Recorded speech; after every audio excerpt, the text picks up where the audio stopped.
tita, for sharing. So, how about you then po, tito? During your younger years, like elementary, high school, and college settings po, what skills and passion did you have, and what were your talents growing up? During my elementary years, ang recollection ko would be yung mga chores sa bahay kasi I'm very close to my mom and she would teach me how to kunyari, wash clothes and we would do it together. We also have to fetch water from place kaya I developed that skill then to carry buckets of water to our place so that we can stock for our needs. I also remember um, I enjoy eating also when I was young. That's why when my mother would prepare in the kitchen, I would be there to observe and ask a lot of questions. And then see yung process of how she prepares food. And so I developed that when I started to cook myself. I was very inspired when they said that the taste was very nice and it encouraged me to cook more. Kaya I think I also developed the skill of cooking. Although I don't cook as much or I don't cook anymore now, pero I remember growing up that I love cooking and I like to experiment on many recipes.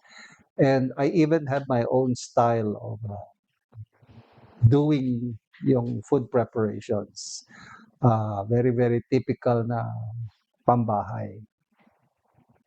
Also, I like playing. I like outdoor sports. Especially, I enjoyed basketball with my friends. And so we would be playing and we would be enjoying our game sometimes for the whole day. And that is how I remember yung mga elementary years ko. And going up to high school, it became a little bit different because I was studying farther away from my house in Manila. I grew up in Malabon and I had my elementary days there. But when I went to high school, I went to Manila to study in high school. And we would commute. Kaya it's very hassling to commute every day. Tapos it takes about 1.5 hours to go and 1.5 hours back. So you lose 3 hours already by everyday travel nyo, just going to school. But I had a very enjoyable high school kasi high school you don't have any responsibility. You just have to study and you are with your friends and you have your very close friends and you have many activities that you do together. Hindi naman ako naging wild, pero I remember that was the time that I was exposed to all the different things na a normal teenager would be exposed to, especially yung mga vices, tsaka yung mga practices that are very, very unprincipled, I could say. But somehow, I don't know, thank God din na it kept me away. Actually, my earliest experience in smoking was in grade 5, in grade 6. But I never really enjoyed it, even though my friends are saying that they liked it. I did not. So I did not continue. So that's how I stopped. And that's how, pagdating sa high school, kahit na there were so many people asking me to do that, I did not. I did not develop the habit simply because I didn't want. And thank God I didn't want because most of the people that I know, my friends, they were like enjoying it to the point of abuse. So I'm glad I did not because I heard them talking about how much they spend in their vice and how much it's taking toll on their health. And it's good that it didn't happen to me. Same thing with drinking. You know, my classmates started drinking when I was in grade 5 and grade 6. And whenever there is a session, everybody's invited to come, whether you contribute or not. And whether you are there to contribute anything or not, you're given a glass and you're supposed to drink from the glass. Of course, I did for the first time, and then I tried it, pero it never hit me like I enjoyed it. Actually, I did not like the feeling, I didn't like the taste. So the next time they invited me, I excused myself, I don't like to go. And then it just went on to continue like that until in high school. I became a person who is invited, but they know me that I would only eat the food. I don't drink the wine. Nauubos ko daw yung pulutan nila. Kaya yun ang complaint nila minsan sa akin dahil I don't drink with them. Pero my classmates, they sometimes kahit na may 1 hour vacation, 1 hour vacant sila sa klase, they would go down to the restaurant to drink a bottle of beer before they go back to their class. Talagang they enjoyed it. Pero I'm just glad I did not. Even in our home, whenever our visitors, our relatives would come and ako pa nga ang tagabili, they would ask me to buy their beers and their wines. And then when when I come, they would open a bottle for me. I would say, no, excuse me, I don't drink. So I think it's good that I have kept that and I have learned that way. And it has been consistent until now. Siguro I would not be bragging if I say na I have never felt drunk. Hindi ko pa na-experience na ang pakiramdam ng malasing. Siguro kaamoy ako ng strong alcohol, but I have never experienced being intoxicated with alcohol. So I have kept myself clean of those things when I was growing up, especially in high school and in college. Kaya naiwasan ko yung mga bisyong ganoon. Tapos ang isa pang naiwasan ko, yung ikuwento ko na lang, yung kasi pagdating sa high school, marami na kayong mga tuksuhan, 'di ba, mga crush-crush na ganyan, 'no. And again, modesty aside, I am I don't know if I say this, I'm a very popular figure in school dahil sa anak ako ng teacher, I play sports, I am the corps commander, and I write in the school organ. So when they see me, they know who I am and people admire me. Parang ang yabang ko, no? And so because of that, uh, sometimes uh, girls look at me. Okay, sabihin ko na. Pero sometimes then, I would look at girls kasi some of them are cute. And then I feel also, I feel like they're very nice and they're good to me. Kaya ganon. Pero I don't know what. But somehow it kept me rin from entering or engaging very intimately with anybody because of siguro my parents' uh, religious upbringing, tsaka the fact that most of the people I know who had mga relationships like that, they would talk about how expensive it is to have a girlfriend, how expensive it is to treat your girlfriend well. And since I don't have money, I was like protected that I did not dare to engage. I did not dare to uh, ask somebody to become very close to me in that sense. Although, don't get me wrong, I have that feeling of attraction then when I was young. It was very strong when you're in high school. And you cannot avoid it sometimes kasi you talk, di ba? Magka-group activity, you engage, you talk about things, and sometimes you talk about life, you talk about family and problems. And sometimes they can be so attached kapag you talk to them. So I think siguro isang gift ko din from God is that I was given a very nice disposition magsalita at saka I have the ability to catch people's attention when I'm talking. So when I talk, people like want to listen to what I'm saying. Kaya you cannot help but get some attention, especially from the opposite sex. Pero ang salamat ko nga, later on I found out when I joined CARP na naging ano rin yun, naging protection ko rin yun.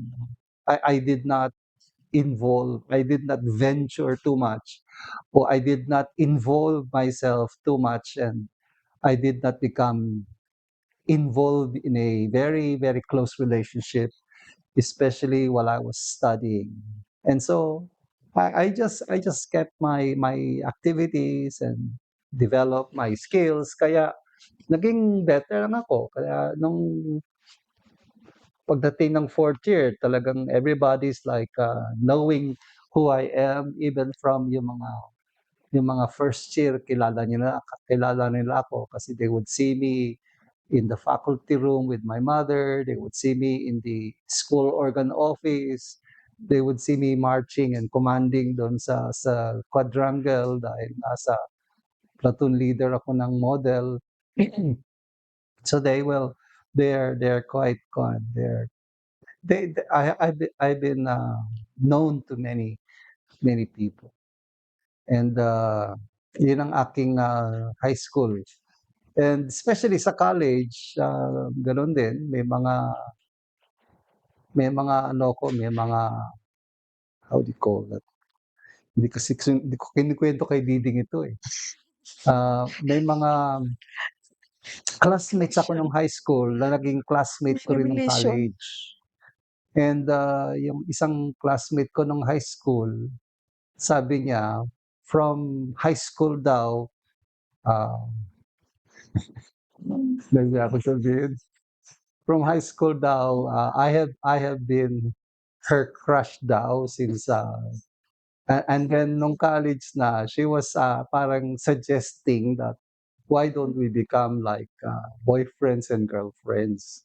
Pero again, ang naging reason ko why I refused is because I don't have the money. I could not afford to have a girlfriend, and I don't even have money to pay tricycle. I would walk from the kanto of my place to our house, which is like a 10-minute walk by brisk walking, mabilis na lakad. So I don't even have the money to pay for the tricycle. Bakit ako maggaganyan? And then if I have some money left, I just save them and keep them for rainy days. Yun na lang ang iniisip ko. Pero I never thought that I do that. And most of the people I know who had ganyang klaseng relationships, they're well off. May mga lalaki na they drive their own cars, even though it's not their own car, it's bought by their parents. They can bring them to fancy restaurants and feed them nice things. They would go shopping and malling. It's all very expensive. Not for me. Kaya I'm sorry, di ko magagawa. Anyway, parang ang yabang ko, no? Ang gusto ko sabihin, I was exposed to this when I was in college. It is not something that sasabihin ko na wala. Hindi, meron din. Talagang it is there. The temptation is very real. But then also the moral question is very strong sa konsyensya ko. And that's why it kept me away. Not only the moral question, but also yung means to engage in those relationships. God made it or designed it na I can readily say stop or no kapag may nangyayaring gano'n. So yan ang mga naging ano ko, parang siguro naging mga history of life ko na I guess these are conditions siguro din that perhaps God sees that I can be something better than what I am nung nag-aral ako, etc. And so I didn't know that God is preparing something better and greater. Kasi when I think about past and people that I've met and knew, of course there are very pretty, very gorgeous, I would say, pero nothing compares to my feeling towards Diding now kasi talagang ang feeling ko God gave me a very wonderful wife and Tawa ako, ah. she's the reward of all of this waiting and all of this controlling and all of this Ang acting, ah. rejecting mga temptations, etc. So I'm very grateful na Diding is my wife and I hope she's grateful that I am her husband. And I felt like God knows my needs and my wants better than I know. Because if I have to choose myself, I'm probably going to choose somebody from the external or from the physical aspects lang ang magiging basis ko.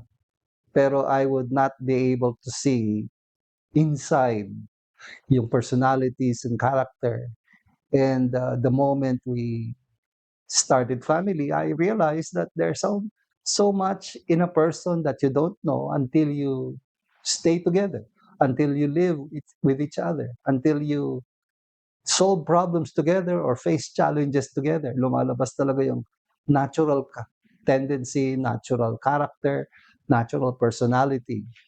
And God has always surprised me with many things na hindi ko alam na ganito pala ang taong ito. Kumbaga, para siyang gold na nanggaling sa lupa. It looks like a rock. Pero inside, andun yung ore na, andun yung gold sa loob na kailangan mo pang ma-extract sa loob para malaman mo yung value. So, I guess that's how I look at my wife and I never thought na in the beginning, I never thought that she is already my wife kasi ang bilis, di ba? Nung sinabi, you. And then, match na kami. After na match, kinabukasan, kasal na kami. Pagkatapos, kino-congratulate na kami. Congratulations. Ay, may asawa na pala ako. Parang, ang bilis na. Ganun. Hindi mo na nabigyan ng chance to get to know the person better, to know the person more. Pero I'm just grateful that yung nakikita ko nga are all mga gold inside yung ore. I never thought it like that in the past and I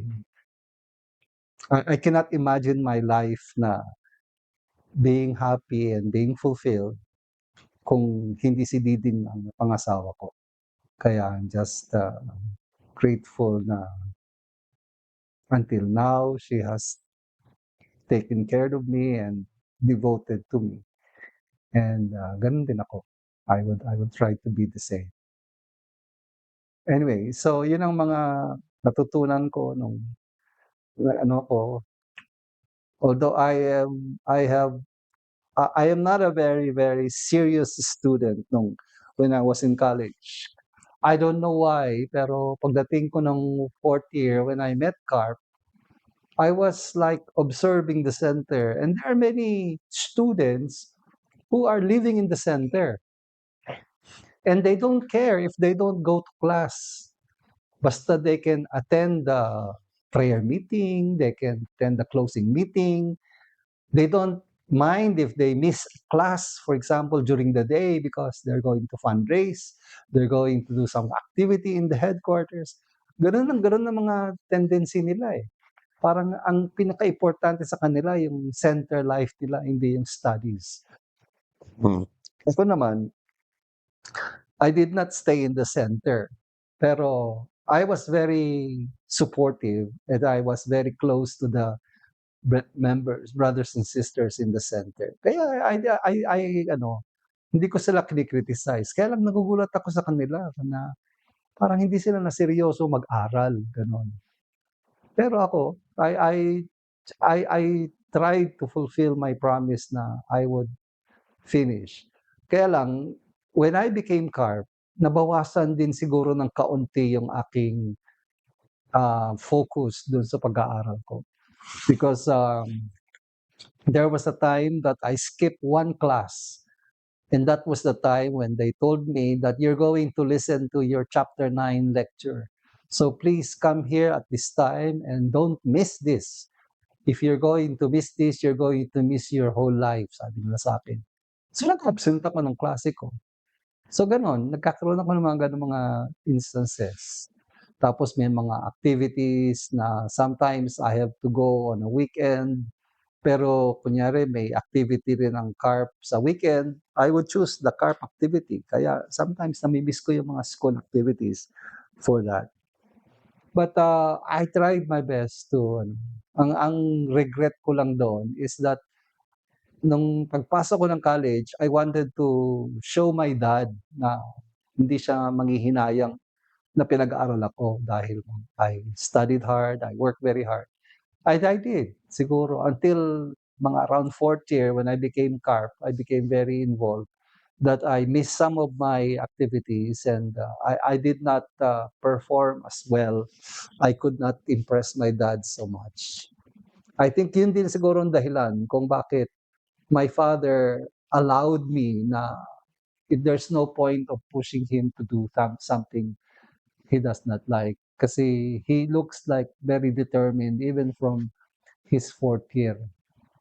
So immediately after 5th year ko, nakagraduate, nag-attend ako ng 7 days for graduates and then they were already convincing us and then out of siguro 20 people, mga 15 of us decided to become full-time. Kasabay ko diyan sila Michael Sablan, sila kilala niyo yung mga taong yun. Pero yun ang mga ka-batch ko nun na nagsabay-sabay kami nag-full-time nung time na yun. I tried to show my dad na serious ako kaya I took the board exam nung, after graduation. I took the review muna and then I took the board exam. Pero after the board exam, sa 3 subjects, I only passed 2. I failed 1 of the subjects sa ACE. And then because of that, I was told that I am conditional. Ibig sabihin, I have to take another exam to be able to pass the board exam. Pero at that time, ang strong na ng call ng fundraising, ng mission, yan. So I decided to leave. Kaya yun, hindi ko na pinursue. So I would say na ako graduate ako ng engineering, electronics and communications, pero I did not have a day of practice and to apply whatever I've learned in college. Kasi as soon as I graduated, I became a professional seller of peanuts and other items. Yun ang aking naging profession. So, walang regret. I feel like I'm fulfilled kasi I have met many people, I have been to many places, I have learned many languages, I have learned religions. Ang dami ko natutunan.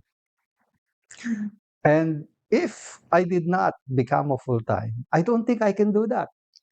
To kunyari, see Cebu. Cebu is such a big city. And I would go around the city from morning till night. I would climb buildings. I would meet mga important people. If I became an engineer, perhaps I'm stuck in the office working like 8 hours a day and enjoying only my day off kapag once a week, siguro Sunday.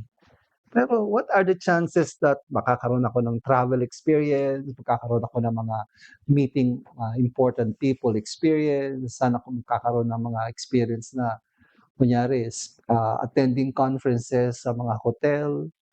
Kaya parang ang feeling ko noon parang mas maganda pa yung dinulot sa akin nung pagfo-full-time ko kaysa sa kaysa sa naging professional engineer ako. Tsaka meron pa siguro akong isang ikuwento. When I was 2 years in my full-time, nagkaroon ng activity na international sa Philippines. Ito yung RYS, religious youth service. And then nung na-assign ako, I was the assistant site director of Cavite. Ang project namin is to build a culvert bridge which connects a Muslim community at saka Catholic community. Kaya it's very symbolic. We call the bridge International Friendship. Tapos merong imams, may mga Catholic priests na nag-attend sa activity. But anyway, the significant story is that when I attended there, we had a chance to visit the house of Cardinal Jaime Sin, yung dating cardinal ng Manila. Pagkatapos, meron kaming chance na nagkaroon kami ng courtesy call sa Malacanang. Ang presidente noon si Cory Aquino. Bagong president lang siya noon. Tapos we have chance to meet mga city engineers, mayors, governors, natataas na mga tao. Pagkatapos, when they meet me, when they see me, I'm only like siguro mga 22 years old, 23 years old. And they were shaking my hands like as if I was somebody important. Kaya I feel tapos pinagsuot nila ako for the first time ng suit nung nagkaroon kami ng activity. And then ako naman, pag first time ka nakasuit, parang ang feeling mo, importante kang tao di ba? Ganon. And then ang mga kasama namin doon, mga Americans, yung mga nagli-lead ng group, tapos yung mga Americans din, maraming mga members tayo na hindi Americans, like may mga Koreans, Japanese, mga Brazilians, iba-iba. Pagkatapos, pag international meeting na, parang ang saya-saya. Kaya sabi ko sa sarili ko, kasi nung nag-join ako, when I decided to become a full-time member, I gave up all of these dreams and parang ambitions. Sabi ko, pag nag-full-time ko, hindi na ako mag-iisip ng masarap na buhay, o iisip, siguro ang buhay namin dyan, puro fasting, and then puro fundraising.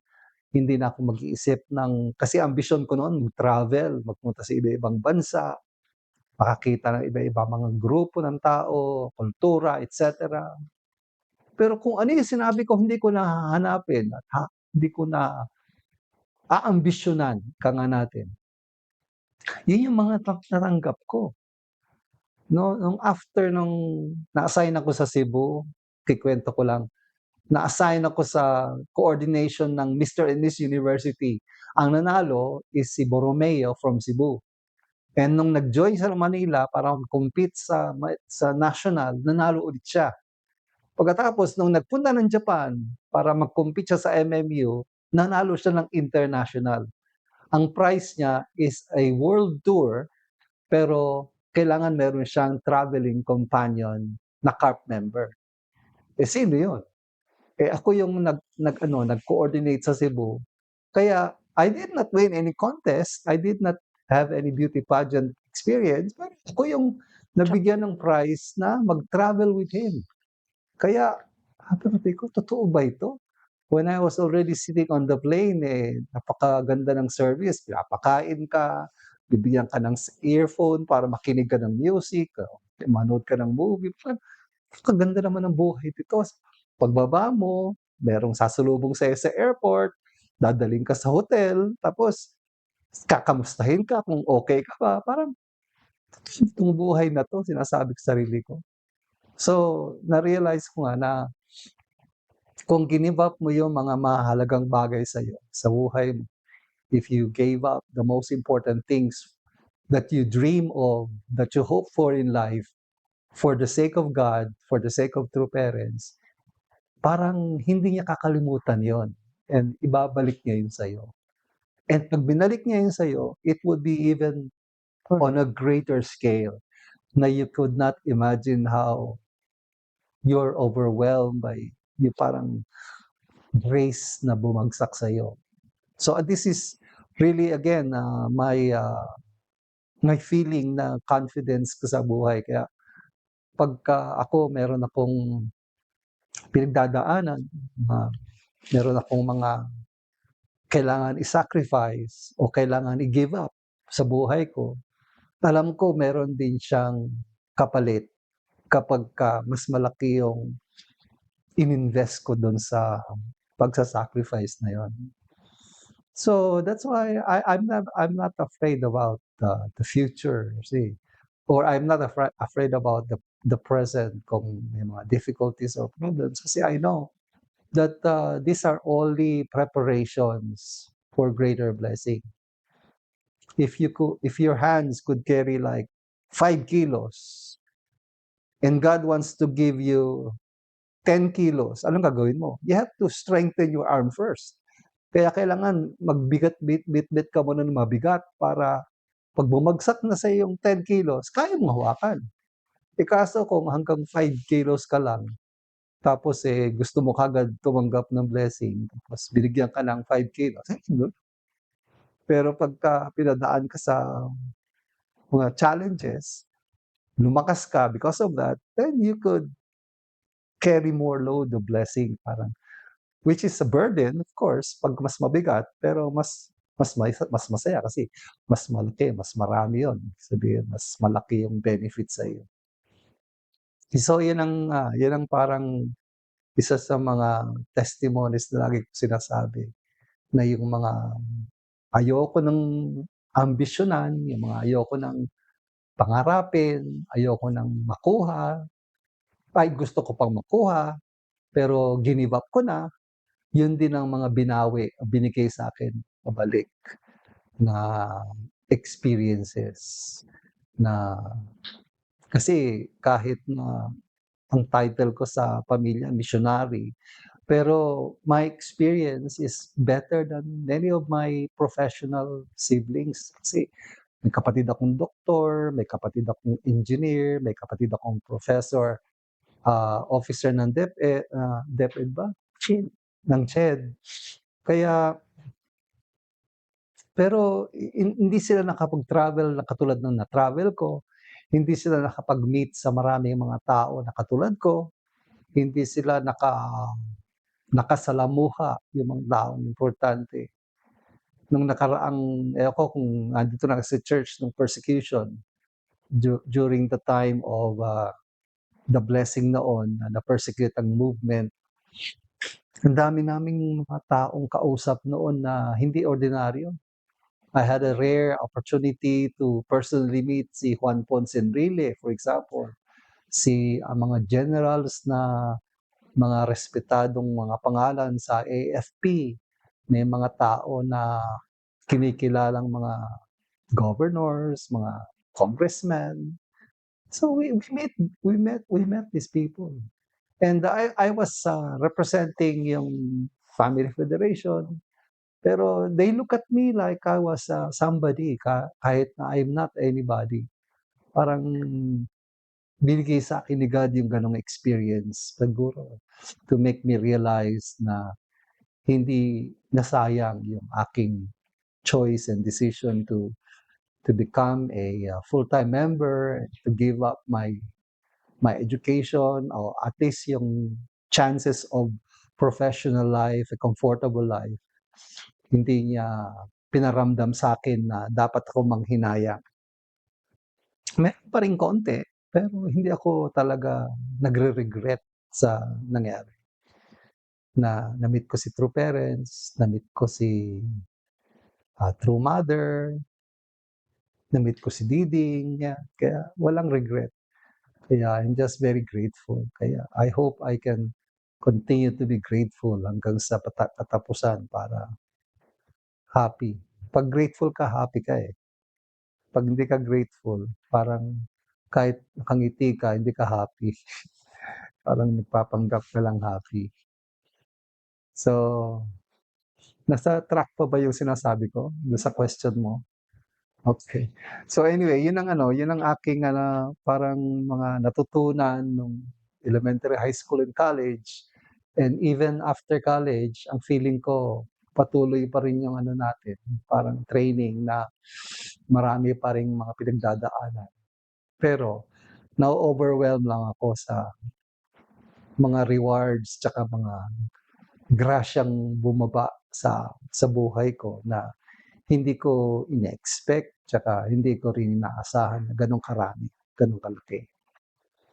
So, sana gusto ko rin mai-share ko tsaka ma-inspire ko yung mga tao sa ganitong klaseng buhay na kawan. Yun lang naman talaga ang hope natin, na makapag-testify din, na ma-inspire natin ang mga tao kay true parents, tsaka mas malapit sila sa Diyos in the process. And 'pag nailapit natin sila sa Diyos, yun ang magpapabago ng buhay nila. Yun ang magbibigay sa kanila ng pag-asa, tsaka ng kahulugan sa buhay nila.